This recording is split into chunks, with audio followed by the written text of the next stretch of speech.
J'organise mes connaissances sur la préparation d'une solution par dilution. Diluer, qu'est-ce que cela signifie?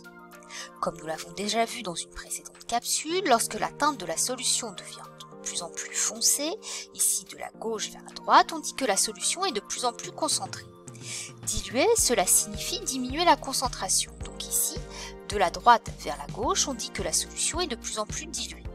Et comment fait-on pour diluer? Pour diluer, on ajoute du solvant à la solution.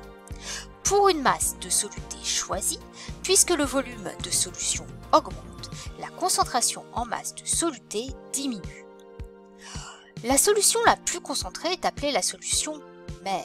La solution la moins concentrée est appelée la solution fille, car elle est obtenue à partir de la solution mère. Au cours de la dilution, le volume augmente et la concentration en masse diminue.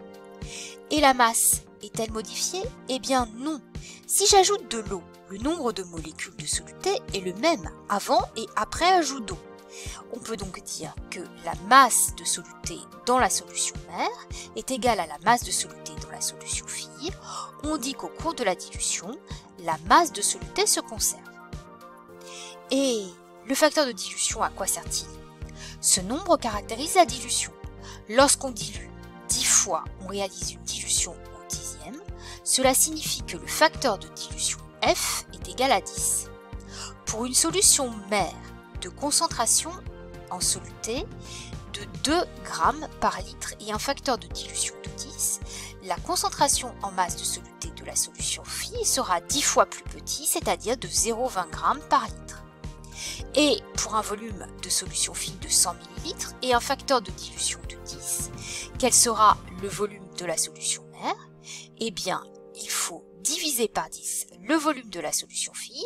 Le volume de la solution mère sera 10 fois plus petit, c'est-à-dire de 10 ml.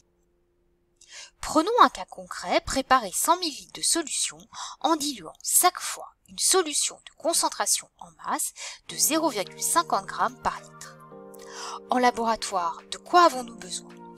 Nous avons besoin d'une pipette jaugée à 1 ou 2 traits et d'une propipette, de la solution mère et de bécher pour ne pas prélever directement dans la bouteille de la solution mère et vider le surplus de solution, d'une fiole jaugée et d'eau distillée. Comment faut-il procéder?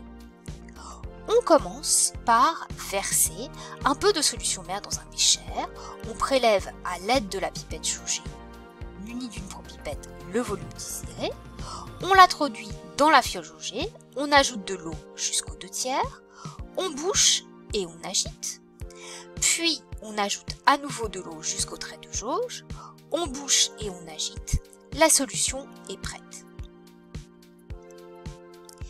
Mais quel est le volume de la fiole?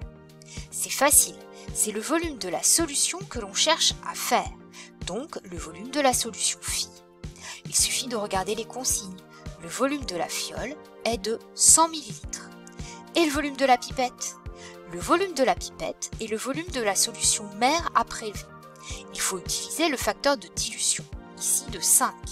Le volume de la pipette est 5 fois plus petit que le volume de la solution à préparer, soit 20 ml. Et la concentration de la solution à préparer? Là encore, il faut utiliser le facteur de dilution de 5. La concentration de la solution fille est 5 fois plus petite que la concentration de la solution mère, c'est-à-dire de 0,10 g par litre. Vous êtes maintenant prêt à réaliser des solutions aqueuses par dilution.